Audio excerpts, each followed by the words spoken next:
दोस्तों आज की क्लास में हम लोग डिस्कस करेंगे भारत के नियंत्रक एवं महालेखा परीक्षक के बारे में, यानी कि CAG यानी कि CAG controller and auditor general के बारे में। क्या कार्य करता है कैग, क्या है संविधान में इसको लेकर प्रावधान, तो एक एक चीज हम लोग आज क्लास में डिस्कस करेंगे। अगर आप चैनल पर नए हैं तो चैनल सब्सक्राइब और वीडियो को लाइक करना ना भूलें। नियंत्रक एवं महालेखा परीक्षक यानी कि कैग। दोस्तों भारतीय संविधान के भाग 5 में भारतीय संविधान के भाग 5 में अनुच्छेद 148 से लेकर 151 तक भारत के नियंत्रक एवं महालेखा परीक्षक का वर्णन किया गया है। 148 से लेकर 151 तक इसका वर्णन किया गया है महालेखा परीक्षक का। दोस्तों महालेखा परीक्षक का पद 1860 में पहली बार स्थापित हुआ, यानी कि दोस्तों महालेखा परीक्षक का जो पद है यह जो है इसकी स्थापना वर्ष 1860 में की गई थी। दोस्तों संविधान लागू होने से पहले इन्हें महालेखा परीक्षक कहा जाता था। दोस्तों जो नियंत्रक एवं महालेखा परीक्षक हैं, संविधान लागू होने से पहले इन्हें सिर्फ महालेखा परीक्षक कहा जाता था, लेकिन संविधान लागू होने के बाद इन्हें भारत के नियंत्रक एवं महालेखा परीक्षक कहा जाता है। दोस्तों अनुच्छेद 148 दोस्तों अनुच्छेद 148 कहता है कि भारत का एक नियंत्रक एवं महालेखा परीक्षक होगा। भारत का एक नियंत्रक एवं महालेखा परीक्षक होगा। दोस्तों इसी अनुच्छेद में इनकी नियुक्ति, शपथ का वर्णन किया गया है। तो देखते हैं इनकी नियुक्ति, महालेखा परीक्षक की नियुक्ति। दोस्तों अनुच्छेद 148 के अनुसार CAG यानी कि कंट्रोलर एंड ऑडिटर जनरल की नियुक्ति राष्ट्रपति करते हैं। दोस्तों राष्ट्रपति इसकी नियुक्ति, कैग की नियुक्ति जो करते हैं वो राष्ट्रपति करते हैं। कैग की नियुक्ति के संदर्भ में वारंट जारी किया जाता है। वारंट का मतलब होता है दोस्तों अधिपत्र, यानी कि ऐसे उस पर एक भारत अशोक स्तंभ बना होता है। राष्ट्रपति मंत्रिपरिषद के सलाह पर कैग की नियुक्ति करते हैं। दोस्तों कैग की नियुक्ति राष्ट्रपति अपने अनुसार नहीं करते हैं, बल्कि मंत्रिपरिषद के सलाह पर कैग की नियुक्ति करते हैं। अब आ जाता है दोस्तों शपथ एवं प्रतिज्ञान। शपथ एवं प्रतिज्ञान, शपथ और प्रतिज्ञान का उल्लेख भी भारतीय संविधान के अनुच्छेद 148 में ही किया गया है कैग के बारे में। दोस्तों शपथ वह व्यक्ति लेते हैं जो आस्तिक होते हैं, यानी जो ईश्वर में विश्वास रखते हैं, और प्रतिज्ञान वह व्यक्ति करते हैं जो नास्तिक होते हैं, जो ईश्वर में विश्वास नहीं करते हैं। जैसे कि लोग शपथ लेते हैं कि मैं ईश्वर का शपथ लेता हूँ, इसलिए तो मैं, मेरा नाम ये है, मैं ईश्वर का शपथ लेता हूँ, ये आस्तिक व्यक्ति करते हैं। लेकिन जो नास्तिक होते हैं वो कहते हैं मैं, यानी कि मेरा नाम जो है, मैं सत्य निष्ठा का शपथ लेता हूँ। जो नास्तिक होते हैं वे सत्य निष्ठा का शपथ लेते हैं, और जो आस्तिक होते हैं वो ईश्वर का शपथ लेते हैं। दो शपथ और प्रतिज्ञान का उल्लेख भी अनुच्छेद 148 में ही किया गया है। राष्ट्रपति या राष्ट्रपति द्वारा नियुक्त किसी व्यक्ति द्वारा कैग को शपथ दिलाता है। दोस्तों अनुच्छेद 148 के अनुसार कैग को राष्ट्रपति शपथ दिलाते हैं, लेकिन दोस्तों अगर राष्ट्रपति चाहे तो अपने जगह पर किसी व्यक्ति को, यानी कि किसी अधिकारी को नियुक्त कर दें, वो भी राष्ट्रपति, वह भी कैग को शपथ दिलवाता है। तो दोस्तों कैग को शपथ राष्ट्रपति या राष्ट्रपति द्वारा नियुक्त कोई व्यक्ति शपथ दिलवाता है। दोस्तों कैग के शपथ का प्रारूप अनुसूची 3 में। दोस्तों जो भारतीय संविधान का अनुसूची 3 है उसमें शपथ का उल्लेख है कि कौन मंत्रियों के शपथ को लेकर, अधिकारियों के शपथ का उल्लेख है। कैग के भी शपथ के प्रारूप का उल्लेख भारतीय संविधान के अनुसूची 3 में है। फिर दोस्तों अब हम देखते हैं कार्यकाल, यानी कि टेन्योर, कार्यकाल क्या होगा? दोस्तों कार्यकाल को लेकर भारतीय संविधान में कैग के बारे में कोई उल्लेख नहीं है, यानी कि कैग का कितना कार्यकाल होगा, क्या होगा, इसका कोई उल्लेख नहीं है। लेकिन दोस्तों कार्यकाल का वर्णन संविधान में नहीं है। कार्यकाल के संदर्भ में संसद कानून बनाती है, यानी कि उसका कार्यकाल कितना होगा, इसके संदर्भ में संसद कानून बनाती है। इस संदर्भ में संसद द्वारा नियंत्रक एवं महालेखा परीक्षक अधिनियम 1971 बनाया गया है। दोस्तों इस संदर्भ में कैग संसद द्वारा नियंत्रक एवं महालेखा अधिनियम 1971 बनाया गया है और इसमें कहा गया है कि इस अधिनियम के तहत कैग का कार्यकाल 6 वर्ष तथा सेवानिवृत्ति की आयु 65 वर्ष होगी। यानी कि दोस्तों जो 1971 में कैग यानी कि कैग का जो कार्यकाल अधिनियम यानी कि कैग संसद द्वारा नियंत्रक एवं महालेखा परीक्षक अधिनियम 1971 है, उसके तहत यह कहा गया है कि कैग यानी कि महालेखा परीक्षक यानी नियंत्रक एवं महालेखा परीक्षक का जो कार्यकाल होगा या 6 वर्ष होगा या 65 वर्ष। यानी कि दोस्तों जो सेवानिवृत्ति की आयु होगी वह 65 वर्ष होगी।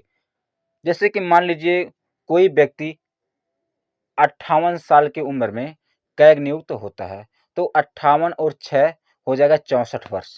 तो दोस्तों 6 साल रहेगा, अपना कार्यकाल पूरा कर सकता है। लेकिन दोस्तों अगर कोई व्यक्ति 60 साल की उम्र में कैग नियुक्त होता है और कैग का कार्यकाल 6 वर्ष होता है तो वह जब 6 वर्ष पूरा करेगा तो 66 वर्ष हो जाएगा। लेकिन दोस्तों वह व्यक्ति 6 वर्ष अपना कार्यकाल पूरा नहीं कर पाएगा, वह 65 वर्ष की उम्र में रिटायर हो जाएगा, जो पहले हो जाए। अगर किसी व्यक्ति का कार्यकाल 6 वर्ष जो है किसी कैग का वह पहले पूरा हो जाता है तो भी रिटायर हो जाएगा, या 65 वर्ष की आयु पूरी हो जाती है तो भी रिटायर हो जाएगा।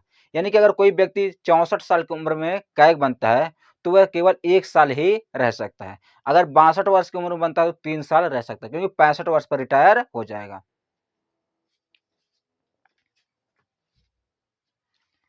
कैग का वेतन, पेंशन तथा उनके कार्यालय का प्रशासनिक व्यय भारत की संचित निधि पर भारित व्यय होता है। यानी कि दोस्तों जो कैग का वेतन, पेंशन और उनके जो कार्यालय में खर्च होते हैं वह भारत के संचित निधि पर भारित व्यय होते हैं। दोस्तों भारित व्यय से मतलब यह होता है कि जिस चीज पर संसद में चर्चा की जा सकती हो और उस पर मतदान ना हो, यानी कि कैग के वेतन को लेकर संसद में चर्चा की जा सकती है कितने कितने ज़्यादा कितना होना चाहिए, कितना नहीं होना चाहिए, लेकिन इस पर मतदान नहीं होगा कि आप वोट सभी लोग क्या मतदान करो, वोट करो कि तभी इसका वेतन इतना होगा, ऐसा नहीं होता। भारित व्यय वही होता है जिस पर संसद में चर्चा की जा सके लेकिन उस पर वोटिंग ना हो, उसे कहते हैं भारित व्यय।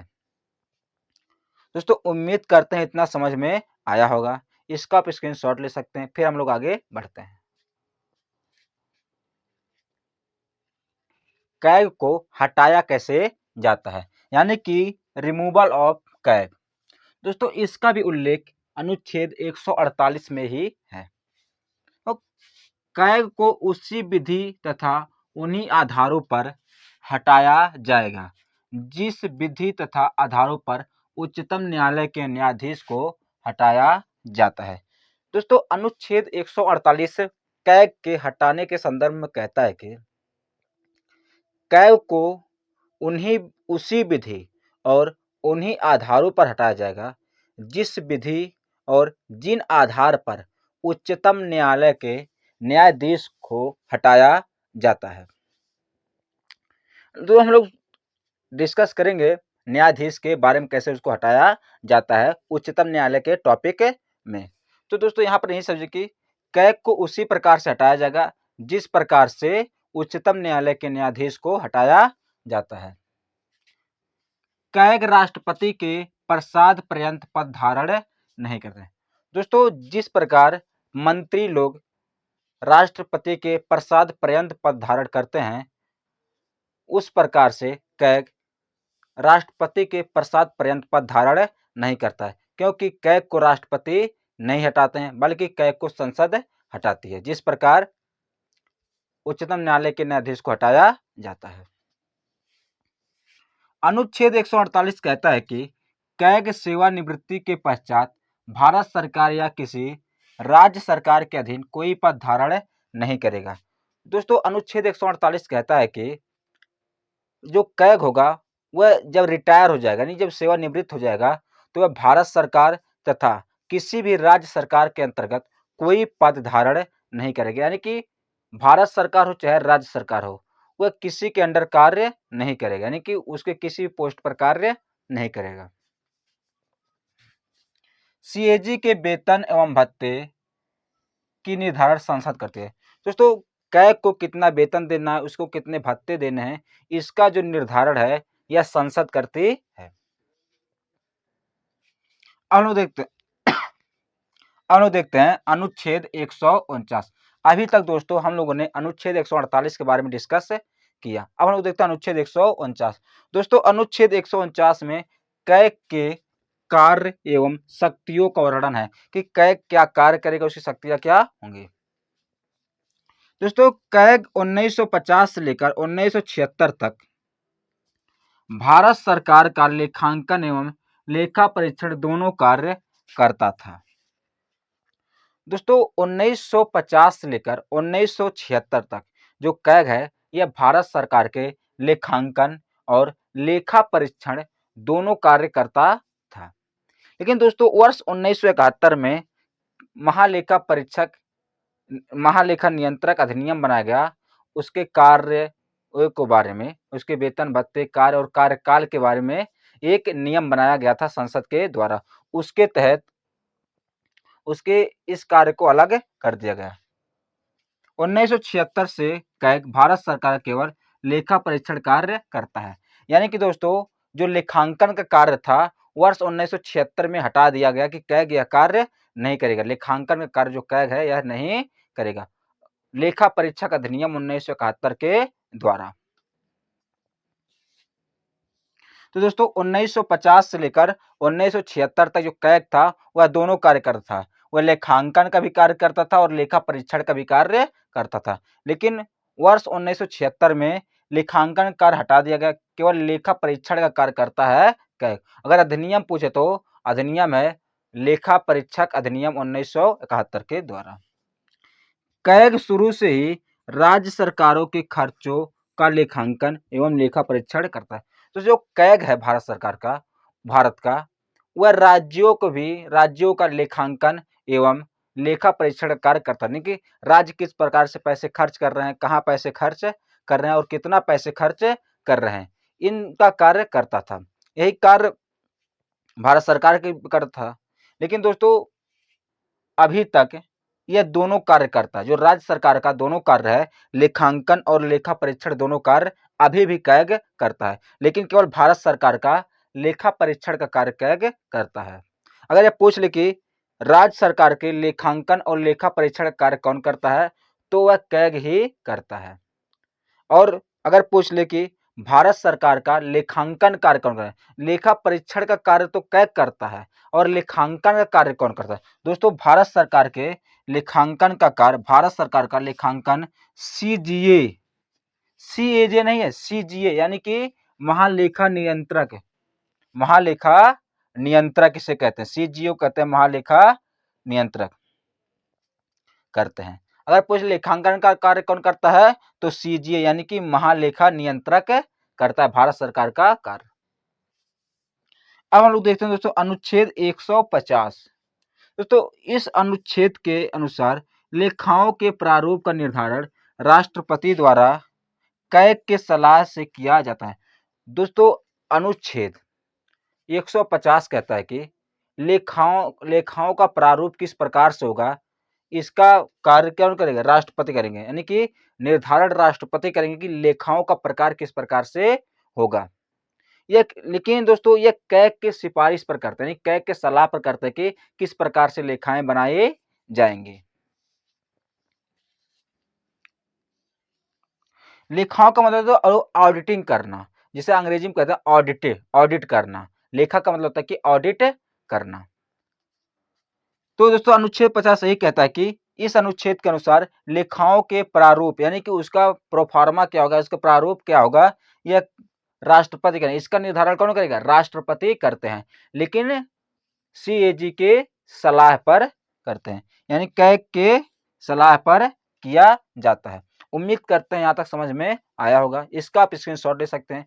फिर हम लोग आगे बढ़ते हैं और एक अनुच्छेद और बचा है, अनुच्छेद 151, उसको देखते हैं।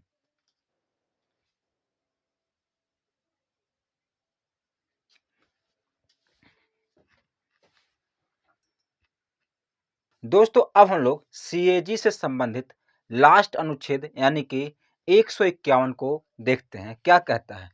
दोस्तों अनुच्छेद 151 कहता है कि सीएजी भारत सरकार के संदर्भ में अपना प्रतिवेदन यानी कि रिपोर्ट राष्ट्रपति को देते हैं, जिसे राष्ट्रपति संसद में रखवाते हैं। दोस्तों भारत सरकार ने कितना पैसा कहाँ पर खर्च किया, कैसे खर्च किया, इसका जो रिपोर्ट है यानी कि प्रतिवेदन है, वह कैग यानी कि सीएजी राष्ट्रपति को देते हैं और वह राष्ट्रपति उस रिपोर्ट को संसद में रखवाते हैं। और दोस्तों उस रिपोर्ट की कैग के इस रिपोर्ट की यानी जो कैग रिपोर्ट दिया है, जिसे राष्ट्रपति ने संसद में रखवाया है, इसकी जांच संसद की लोक लेखा समिति करती है। दोस्तों इसकी जो जांच है संसद की लोक लेखा समिति करती है, जिसके अध्यक्ष विपक्ष के नेता होते हैं। वह क्या करते हैं, इस रिपोर्ट की जांच करते हैं कि सही हुआ है कि नहीं, मतलब रिपोर्ट जो सही आया है कि नहीं। दोस्तों अनुच्छेद 151 के अनुसार ही कैग राज्य सरकार के संदर्भ में प्रतिवेदन संबंधित राज्य के राज्यपाल को देता है। दोस्तों जैसा हम लोगों ने अभी देखा कि जो कैग है यह केंद्र सरकार के का लेखा परीक्षण का कार्य करती है और राज्य सरकारों के लेखांकन और लेखा परीक्षण का दोनों कार्य करती है। तो दोस्तों जो केंद्र सरकार के पैसे यानी कि लेखा लेखा परीक्षण का कार्य का जो रिपोर्ट होता है यानी कि कहाँ पर कितने पैसे खर्च किए गए हैं, कैसे खर्च किए गए हैं, जो केंद्र सरकार द्वारा खर्च किए जाते हैं, वह राष्ट्रपति को देती है और राष्ट्रपति उसे संसद में रखवाते हैं। लेकिन दोस्तों राज्य के सरकार जो राज्य की सरकार है, वह कितना पैसा कहाँ पर और कैसे खर्च की है, इसका जो रिपोर्ट है कैग उस संबंधित राज्य के राज्यपाल को देता है और राज्यपाल उसे विधानमंडल में रखवाते हैं। राज्यपाल को देता है जिससे वे राज्य विधानमंडल में रखवाते हैं। यहाँ तक उम्मीद करते हैं समझ में आया होगा। दोस्तों अब हम लोग समझ लेते हैं कैग और सीजीए में क्या अंतर है। दोस्तों अभी हम लोगों ने देखा कि 1950 से लेकर 1976 तक जो कैग था वह लेखांकन और लेखा परीक्षण का दोनों कार्य करता था। लेकिन दोस्तों 1976 के बाद कैग केवल लेखा परीक्षण का कार्य करता है और जो लेखांकन कार्य करता है वह सीजीए करता है, यानी कि महालेखा नियंत्रक करता है। तो इन दोनों में क्या अंतर है, इसको हम लोग देखते हैं। दोस्तों सीजीए यह एक संवैधानिक पद है। तो इसका उल्लेख क्या अनुच्छेद 148 में किया गया, 148 से 151 तक। तो ये क्या होगा, एक संवैधानिक पद है कि संविधान द्वारा सृजित पद है, जबकि सीजीए का उल्लेख संविधान में नहीं है। जो सीजीए का उल्लेख संविधान में नहीं, इसका उल्लेख है 1971 के महालेखा नियंत्रक अधिनियम में। यह एक स्वतंत्र संस्था है। जो कैग है दोस्तों, ये एक स्वतंत्र संस्था है, जबकि यह भारत सरकार के वित्त मंत्रालय के व्यय विभाग के अधीन है। जो भारत सरकार का जो वित्त मंत्रालय है और जो व्यय विभाग है यानी कि खर्चों का जो विभाग संभालता है, उसके अधीन आता है कैग। दोस्तों तीसरा है, यह भारत सरकार एवं राज्य सरकारों से संबंधित है। जो दोस्तों जो कैग है, यह भारत सरकार और राज्य सरकार दोनों से संबंधित है, जबकि इनका राज्य सरकारों से कोई संबंध नहीं है। जो सीजीए होते हैं, इनका राज्य सरकारों से कोई संबंध नहीं होता। यह केवल भारत सरकार के लेखांकन का कार्य करते हैं। चौथा, भारत सरकार का लेखा परीक्षण करता है। जो कैग है, ये भारत सरकार का लेखा परीक्षण करता है, जबकि सीजीए भारत सरकार के लेखांकन का कार्य करता है। यह लेखा परीक्षण का कार्य करता है कैग, और सीजीए लेखांकन का कार्य करता है। तो दोस्तों यहाँ पर समाप्त होता है अपना यह टॉपिक जिसका नाम था भारत के नियंत्रक एवं महालेखा परीक्षक। उम्मीद करते हैं इतना समझ में आया होगा। अगर समझ में आया हो तो वीडियो को लाइक और चैनल को सब्सक्राइब करना ना भूलें ऐसे और अधिक क्लासेज के लिए। तो इसका आप स्क्रीनशॉट ले सकते हैं। बहुत बहुत धन्यवाद। जय हिंद, जय भारत।